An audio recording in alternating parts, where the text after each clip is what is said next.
Welcome to the Paradigm Shift on 4ZZZ 102.1, where we challenge the assumptions of our current society to resist oppression and investigate alternative ways of living, for a world based on justice, solidarity and sustainability.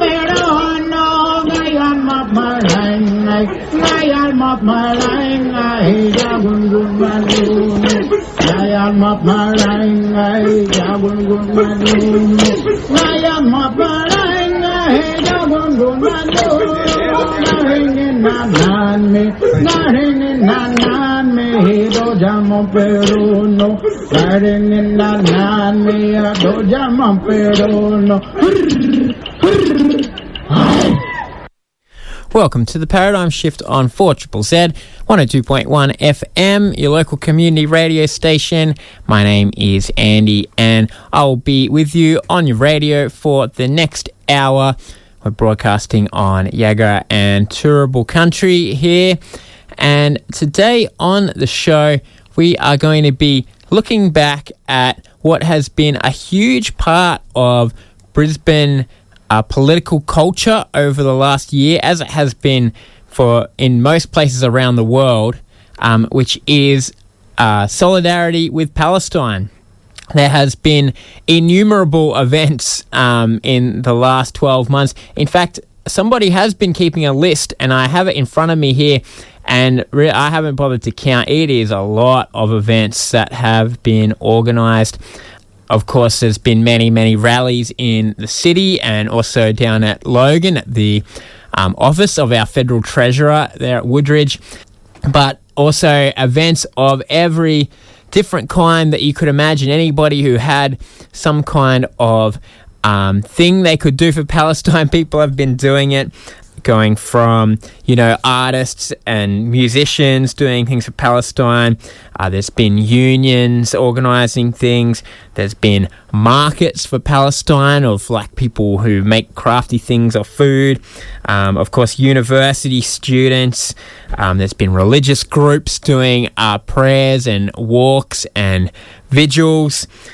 And there's been lots of actions targeted at corporations that are making money off the occupation and, in this case, decimation of Palestine, from the BDS campaigns around certain businesses to weapons manufacturers in this city like Boeing and Ferra and HTA. We did, right at the start of this year, interview people who had just been up on the roof at HTA doing a occupation there of the steel treatment company, which treats parts for weapons to be sent to Palestine. And so it's been an incredible effort, actually, by a whole heap of people across the board. Has it done much to stop the bombs? Well, there's been a lot of bombs and they're still falling and still expanding, but who knows what it might have been like otherwise, and there have been some gains. I'm going to talk with Remah Naji, who is a Palestinian woman based here in Brisbane and part of the group Justice For Palestine Magan-djin. If you have been to the rallies, you probably recognise Remah because she has been tirelessly getting up the front, emceeing those rallies and energising everybody. And so I have a long chat with Remah about what it has been like over the last 12 months, what it all means for both this city, politics in this city, and also for people in Palestine and the Palestinian diaspora around the world.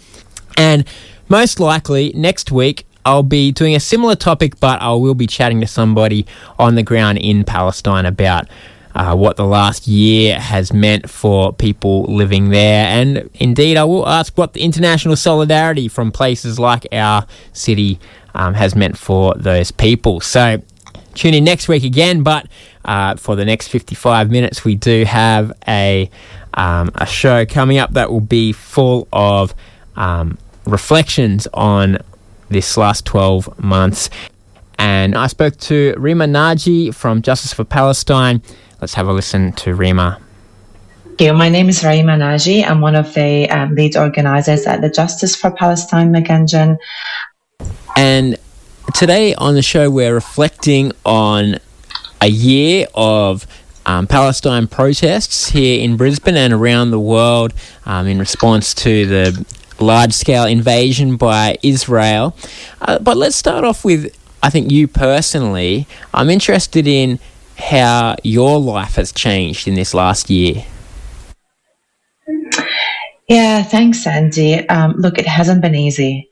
Looking at all the footage and photos coming out of Palestine, I mean, we've been going through a slow genocide for the past 76 years.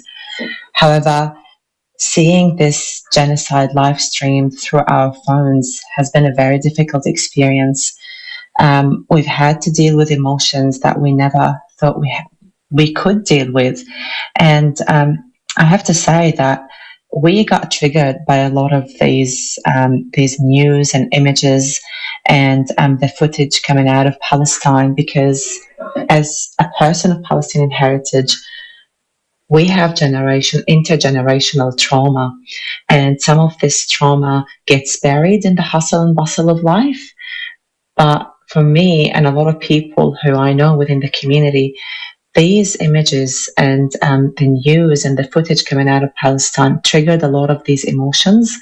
And a lot of us have been finding it really difficult to deal with those emotions and having to deal with the, with the everyday life and the requirements and demands of everyday life, whether going to work, having to socialize in different contexts, and while not expressing these emotions openly. So it's been very, very difficult. And some of the stories that I've heard have been in my mind, and I've thought about them before I sleep or first thing in the morning. Like one of the stories that stayed with me is the story of the father who had to bury his son, and then days later, his son shows up, and then the father was crying because he thought that he buried his son, and then he was wondering, so who was that person that I buried? And he was crying because he buried someone else's son, and this is someone who could not or did not have the chance to deal with that grief, did not have the chance to bury their own son. So he wasn't really relieved or happy to see that his son coming back to life, because that was overshadowed by the feeling of guilt of burying someone else's son and denying them that right to bury the son and deal with all of these emotions of grief. So I think this was one of the stories that stayed with me about the reality of living as a Palestinian. And some of the other stories, I don't want to talk about all the stories, because this is also one of the other things is you feel like each story deserves its own time. And I don't want to be talking about some stories while ignoring others, because this is the guilt that we feel as Palestinians. We want to give each story and each life the honor it deserves. And there's no amount of words, there's no amount of activism that we can do to give those lives the honor that they deserve. And I guess the other side of that is, while you're feeling those emotions, you're also, as a Palestinian person here, you're sort of responsible for being at the front of the rallies each week, lifting the energy, and then maybe doing interviews like this one. Has that also been something new for you? I've been involved in organising for Palestine for a very long time. My involvement with Justice for Palestine Magan-djin, I think, started in the year 2017 or 2018 as an organiser, and I used to MC a lot of the Nakba rallies and be involved in other events that the group used to organise. And I remember while emceeing some of the Nakba rallies, I mean, we'd be lucky to have 100 people turning up to these rallies, whereas now we get thousands of people turning up. However, in terms of my involvement, it's certainly this past year, we've never organized for Palestine at this scale. And this has been a strange experience because on the one hand, yes, we do want to organize for Palestine. We actually, I've been involved in activism and lobbying for Palestine for a very long time. I'm talking across the political spectrum to help put Palestine on everyone's radar, even to more conservative organizations. And at times we felt that there is no response and that people aren't really interested in justice for Palestine. So on the one hand, we felt, or I personally felt, that for the first time in my life, people are actually interested in hearing our stories, and there is impact to what we're doing. There's a sudden awakening, and people are starting to realize that actually this is worthwhile our time, this is worthwhile our energy, because it's not right. It reminded them of the dark chapters in history, and standing up for this has become an obligation that everyone wants to be part of. So on the one hand, there is this feeling of validation that finally people are starting to realize the importance of organizing and showing up for Palestine. But on the other hand, in order for my voice to be heard, my people have to be slaughtered and obliterated, and my entire Gaza Strip, the entire Gaza Strip had to be destroyed and unlivable in order for this voice, my voice, and the voice of other members of the community to be heard. So it's been a strange experience. I mean, I feel validated, and at the same time I feel invaded. So it's this contradiction of emotions that we have to deal with. But I have to say that organizing within Justice for Palestine has helped me deal with all of these difficult emotions, because I can't imagine all of these things happening and not doing this sort of organizing within JFP. It could have destroyed me from the inside. Well, let's talk about the Brisbane movement for Palestinian solidarity over the last year. And it has been quite a noteworthy social movement in the number of people and the variety of different things that people have done. Do you want to just give it a bit of an introduction of what has it looked like in the last year in Brisbane? We've seen some of the biggest rallies in this city. And I think this gives me a lot of hope and gives me a lot of strength. And I think the people involved in this movement are from all backgrounds, are from all professions. So we've seen groups emerging out of this struggle to advocate for justice for Palestine, like Moms for Palestine, like Unionists for Palestine, Students for Palestine, Doctors for Palestine, etc. And we've got a lot of creatives for Palestine who've also been organizing different things for Palestine, which has changed the way activism is traditionally perceived. For instance, tonight there's the photo exhibition that JFP has organized in collaboration with Creatives for Palestine Magan-djin, and this is a display of the pictures of our activism over the past year, so that this is documented, and it is a reference to the future generations who will look at these pictures and understand what it's been like to show up for Palestine for an entire year.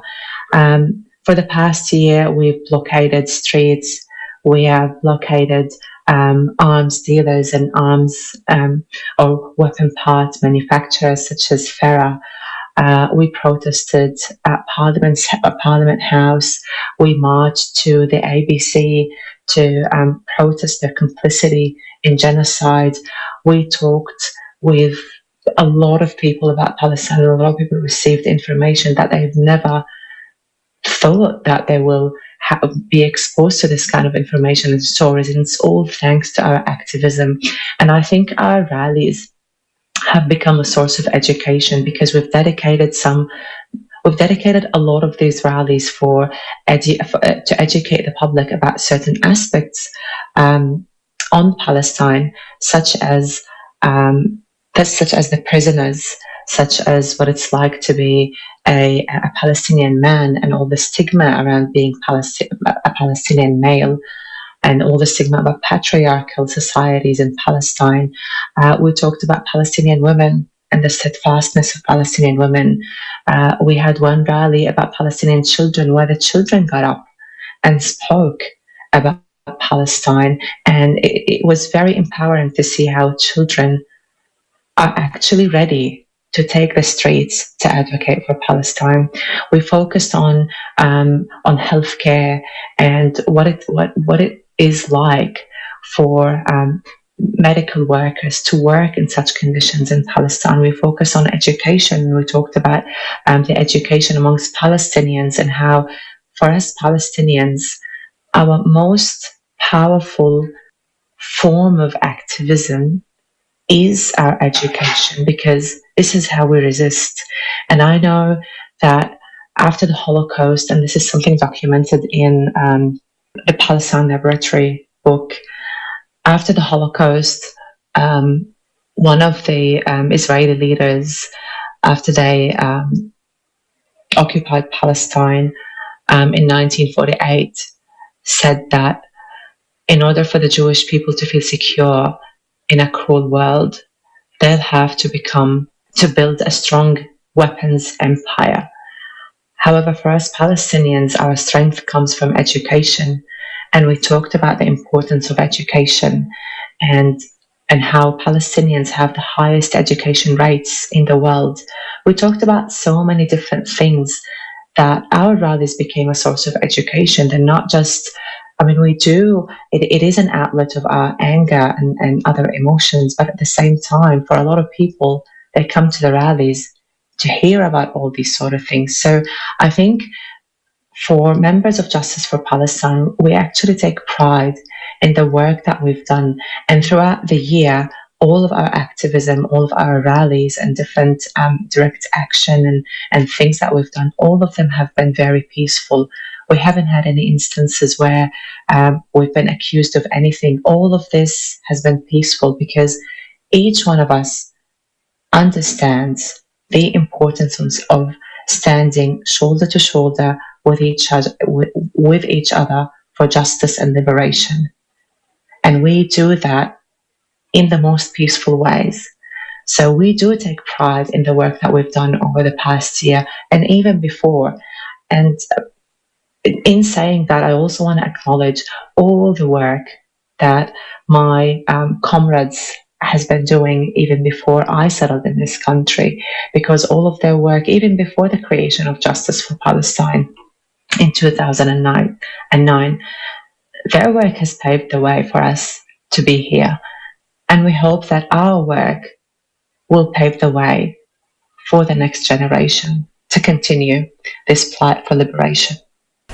With the changing numbers and I guess the regularity of the events, as there's been regular rallies as well as things responding to what's happening in the Middle East, I guess it's also a change of strategy for the local Brisbane group, which had been quite focused on BDS campaigns against individual companies, but in the last year it's spread out. There's been university occupations, weapons companies, as you said, and of course so many rallies in the city. I'm interested in, I guess, the strategy and how that's changed within the group, or how you think about what tactics and what strategy to use given what's changed in the last year. Yeah, absolutely. That's an excellent question, actually. So we've been involved in different avenues for activism. And as you mentioned, there's been the university encampments. We've organized even within our workplaces to advocate for justice for Palestine. Now BDS is one of strong strategies to push for change for Palestine. And now I work at a university, and just a few days ago at the National Council, the NTEU National Council, we passed a strong academic boycott motion, and that was huge when it passed with a lot of majority of votes. So we're starting to see that people are moving towards action for Palestine, moving from the apathy to doing something. And in terms of our strategy at Justice for Palestine, rallies remain important spaces for people to express all the emotions of anger, of disappointment, of frustration. They remain one of our important form of activism, but at the same time, we do have other forms of activism happening, such as the big ride for Palestine that's happening right now, currently, and it will conclude on the 20th of October. We run concerts almost on a regular basis as well. So as long as we keep advocating for Palestine and there is something happening, we feel that we are contributing. The rallies are consistent, however, the other events and actions vary depending on the need and the time. But we are focused on rallies because this gathers the biggest number of people together, and we feel that we provide platform for people who are directly affected by those tragedies to get up and speak and let some of these emotions out. So this is why rallies remain one of our most important forms of activism, but that doesn't stop us from organizing other forms. And I guess this comes with the understanding that in order to put pressure on our government, we need to be in different places. So collaborating with the unions, for instance, has been one of our powerful tools. And this is how I look at all the organizations that we work with. Each organization is a tool for change and is a tool for I don't want to say the revolution, although I understand, I think everyone has revolution inside each of us, but we're just waiting for that first step to take. And I think that those organizations provide platform for people to take that first step. So whether our collaboration with independent journalists who've been doing a lot of work trying to raise awareness about Palestine, whether our work with students who've been also organizing for Palestine and trying to spread the word across their own audiences, I can say that we've been everywhere. We've been everywhere possible for us as a small group who started very small, and now we've expanded and we are spread out across different sectors and different organizations. And I think this is where most of our impact will come. And we understand that in order for things to change, things are going to get worse before they start getting better. And this comes with the mentality of the activist. We understand because of this long-term project, we know that we should keep pushing, and we know when to take rests, when to pause, and when to keep things going so that we don't lose momentum. But at the same time, we understand this is a long struggle, and it's not going to, if you ask me, is the world ready for justice in Palestine now? I'd probably say no, the world is not ready. Because in order for this to happen, we're going to need to change circumstances on the ground. And that starts by doing things like BDS. I see it just like with South Africa, when people who were not boycotting, they were feeling a sense of shame. And while a lot of people are joining the BDS, we're still not quite there. So we need to change the circumstances in order for us to achieve liberation and justice. And we're not ready now, but we're on the right track. One of the notable things in our local rallies, and particularly I think of the Invasion Day rally on January 26th and the way that Aboriginal people really forefronted the Palestinian struggle at that rally. How important has that been, drawing the links between Aboriginal people here and Palestinian people in an occupied land? That was one of the most beautiful show of solidarity I've ever seen. I mean, when we go to the streets and call for justice for Palestine, from my perspective, I'm not only honoring the Palestinian people, I aim to honor Indigenous solidarity and Indigenous fight for liberation all across the globe. And that starts by acknowledging the pain and suffering of the First Nations people of this country.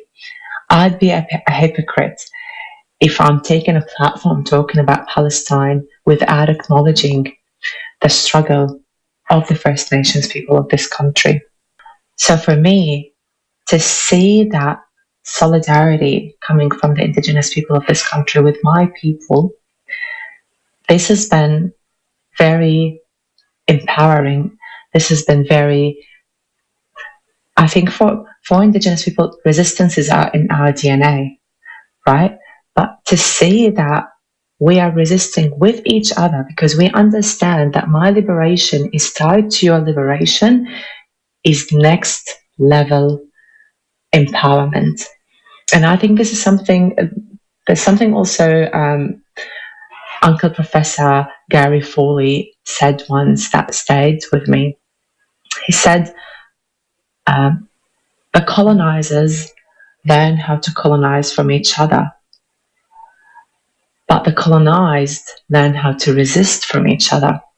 And that Invasion Day rally earlier in the year was an embodiment of that. Well, looking forward into, I guess, another year. There's another rally planned this weekend and the events will keep coming on. So the upcoming rally on the 13th of October is going to be one of the most important rallies that we've ever organised. And we're hoping that this will be the biggest rally the city has ever seen. You know, we're not just rallying for the past year. This is over 76 years of colonisation, 76 years of ethnic cleansing, 76 years of slow genocide moving into immediate documented genocide. So this, to us, people who understand solidarity, people who've been marching and rallying and lobbying for the freedom and liberation of all oppressed people, to us, this day is a crucial day to go out to the streets and be like, we choose to bear witness. Like, we've seen the footage, we've seen the images, and we refuse to look away. This is how we choose to be allies, is to choose to bear witness and to keep following those people who are showing us what it means to be oppressed, what it means to be under occupation, what it means to be colonized and denied your basic rights, and not unfollowing them because it disturbs our lifestyles or whatever. No, we want to follow them, and they're the only ones that we want to follow because they remind us of our humanity. So our rally on the 13th of October is a strong demonstration of a collective that choose to bear witness in times of genocide. And you think in this coming year, will Justice for Palestine be slowing down after all effort that's gone in, or will things keep going? Look, we're going to keep going. However, how this will look like, we can't tell at this stage. But all I can say is that nothing's going to stop us. And we will always respond to whatever needs. We will keep organizing and keep collaborating with different organizations who believe in the same values of justice and the same values of liberation and equality. However, we don't know how that will look like over the next year. But what we know for sure is that we won't stop. And I think one of the things that I learned from one of my comrades who was telling us a story one day, that his friend was asking him, so when will this end? When are we going to stop going out to the streets? When is this going to happen? And he said, we're going to keep doing it for as long as it takes. We're going to be there one day longer than them. And this is exactly our approach at JFP. We're going to be out there one day longer than them. All right. Thanks very much, Remah, for chatting with us today. Thanks, Andy. That is Remah Naji there from Justice for Palestine Magan-djin. We have been over the course of the last hour reflecting back on the last year of solidarity, and hopefully it's done something for the people in Palestine. I'm sure that it has, having spoken to people in Palestine a few times over the last year.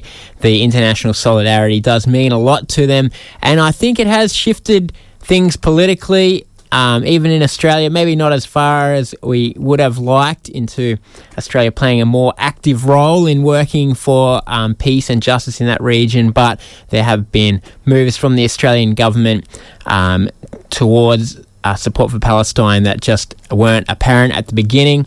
And so I think there has been a lot achieved, and of course it shapes us as well. The act of solidarity and resistance, it changes us as individuals, and for radical politics in this city and this country, we're shaped by learning from what it means to be in solidarity, learning from working with people that we maybe wouldn't have before, and learning from trying out different tactics and strategies along the road to see what works. And so it has been quite a phenomenal effort, and as Remah just said, a year, it's just an arbitrary marker. It keeps going until justice is found, and until there's some kind of peace in that region, and hopefully a just one, where everybody can feel safe in their own country and live life to the fullest. So keep going to those events. Justice for Palestine Magan-djin is where you can find out about them. They're on all the social medias, and also send out a weekly email. And so if you do want to stay in touch with what is happening in our city to support people in Palestine, that is how to do it. And as I mentioned earlier, there's a lot of other events. Even tonight, today, you've got your choice of 3 events. There's a healthcare vigil, there's a book launch tonight at Avid Reader, and there is an exhibit of photos from the last 12 months of solidarity at KEPK Art Gallery in Urungapilli. So yeah, keep getting out there and showing your solidarity, and you know what? It'll make us a better city, I'm sure of it, the more that we are caring for others and trying to be good citizens, good global neighbours with people who are suffering injustice. And so we'll keep doing it on the Paradigm Shift as well. As I said, next week we'll probably be chatting with somebody in Palestine again to talk about what the last year has looked like there and how they're feeling after all of this. And of course, we'll keep trying to bring you voices of those trying to make a better world. Do keep tuning in. I'll see you next week.